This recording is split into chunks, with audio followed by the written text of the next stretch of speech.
Obviously, a big result for you last time out, right? I got to ask, like, kind of how big was that for you? I mean, I know you believed in yourself, but to get that under your belt, how important is that for you? Yeah, the first win in the UFC is always important. Obviously, I fell short in my debut. I got a draw, which was a very close fight. So to come out and get the win was massive for me. Very nice. And then it's a 6-month delay between that, right? I mean, that was such an impressive performance. I mean, I know the world's crazy right now. Were you hoping to fight sooner than you did, or was this just kind of the way things had to be? Yeah, I want to fight like 4 times a year in the perfect world, really, but it just didn't work out that way. But we're here today. I'm happy we get to fight in January. Very nice. What was the focus between then and now? I mean, were there tweaks that you felt you had to make? Was it just, staying down the same path? What's the focus then? Just staying on the same path, really. I'm always in the gym anyway, working. So we've just been working. As soon as we got the match up, we worked some specifics for the fight. You get the matchup here. What were your thoughts, right? Because this guy, I mean, he has this insane career record, right? But he's not really a big name, so to speak. So what did you think when they gave you this fight? It's a big fight. He's fought like the best of the guys in the outside the top 15 for featherweight, and then he's fought Peter Yan and Rob Font, which are the champion and top 5 maybe. So he's fought good guys in the UFC. I think he's joined the UFC 22-0. So I don't know about his fights outside the UFC, but in the UFC he's had some good fights. He's put some good performances on. Yeah, what do you make of his game overall? Like you said, I mean, he's come up short against those guys, but you're talking about the absolute best of the division. So what do you think about where his level is as a competitor? He's tough. He's got good striking. He's powerful. He's tough. But I just feel like I'm just going to be the smarter fighter in there on Wednesday. Nice. Last thing for me, what's the goal here? I mean, obviously the goal is to get a win, but I feel like after that last one, people are saying, "Oh, this might be the guy." I mean, so are you thinking that, hey man, I can show people that I'm ready to take leaps and bounds up, or is this just little baby step, a little move in the right direction? I know Douglas is very experienced and he's been in there with the best of guys, so I've just got to go in there with a clear head and just do me, and whatever happens will happen. I just want to put on a good performance and show people how good I am. This is your 3rd fight in Abu Dhabi? Yes, yeah. To fight in Vegas anytime soon? I don't mind. I love it over here. I love the hospitality, but it would be nice to get out to Vegas too at some point. Does fighting on the same you're not on the same card, but the same fight week as Conor, who demands a lot of attention, specifically in your part of the world, does that mean anything to you?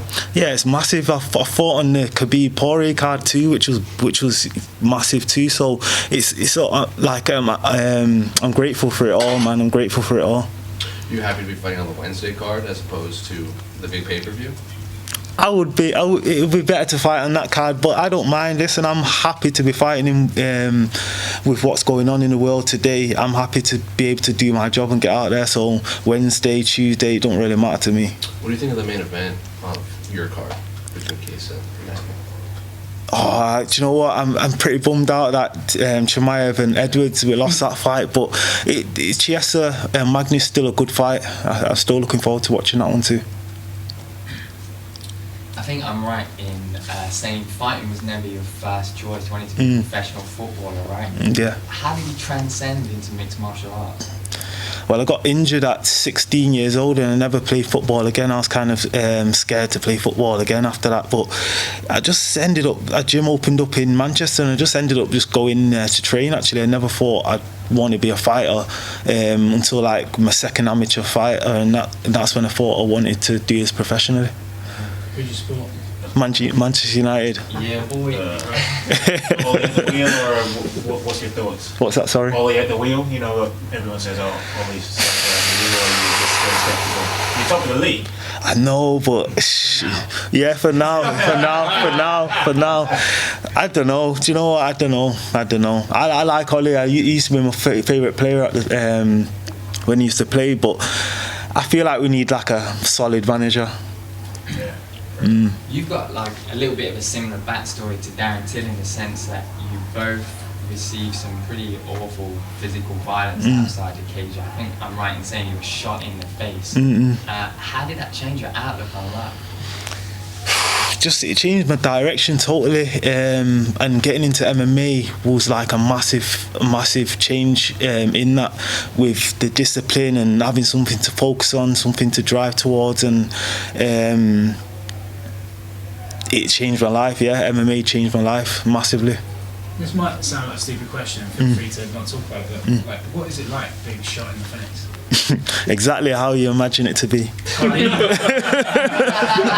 can't imagine the face. It's just. Do you know what? It was just like getting punched in the face, like getting dropped. Like you don't.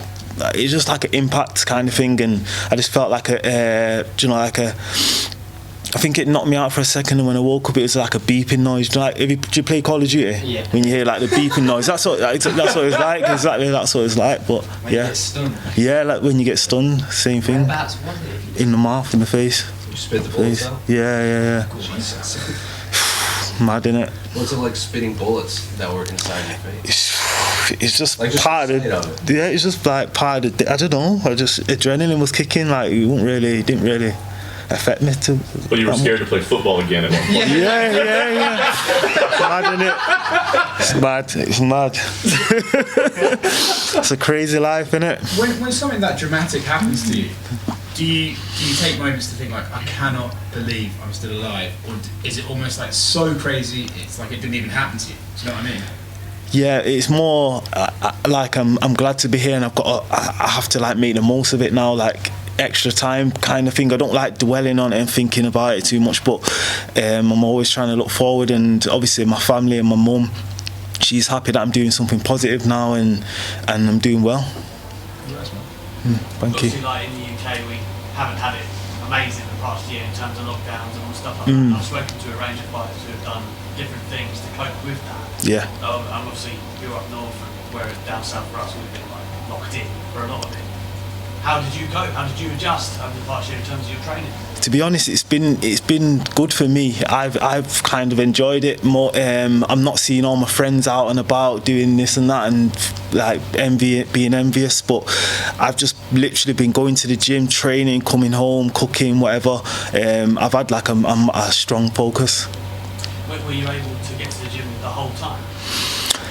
Yes, but with limited training partners, obviously. A lot of the time it's just been me and my coach, so we've not been able to do the stuff that we wanted to do, but we've worked around it. What do you make of like the British impact in the UFC these days? Because we're quite stocked. You mentioned Lerone earlier as well. There's plenty others as well. Down Stewart, I can name names. Yeah. The days. How do you feel like it's come on over the time that you've been in the industry? It's growing massively and fast. I feel like in the next coming years we're going to have some champions. Even the younger guys growing in my gym, like highest level, and they're only amateurs. I'm sparring with these guys and getting good rounds, so the level's climbing massively. What do you think that is? Like the coaches, facilities, or is it like people are trying to play the trail and the interest is up? Yeah, I feel like the interest is up and more people are doing it, so there's more competition and the coaching's getting better. People are wrestling from a younger age and stuff, so the levels rising. You mentioned your other teammates come up and come in there. Do you kind of feel like that you're blazing a trail for Manchester top team? Do you feel that you're the guy that's like doing that and then setting the example for them? Yeah, I'm trying to set a good example for the younger guys. They know how hard I work, they see how hard I train and stuff, so I'm just trying to pave the way for these guys and show them the way. And obviously being from the Salford, Manchester area, like how much did Michael Bisping like have an influence on you? Yeah, all of them guys, the older guys, Michael Bisping, Ross Pearson and stuff. I've been Jimmy Manuel. I've been watching all them from younger and thinking, wow, these guys have done it, so it's possible. And well, whenever this pandemic ends, I'm assuming you're just itching to get to the O2 or the Manchester Arena. Yeah, 100%. The Manchester Arena is the dream. I heard that they're building a bigger arena than that as well. So that's a dream in the next few years, definitely.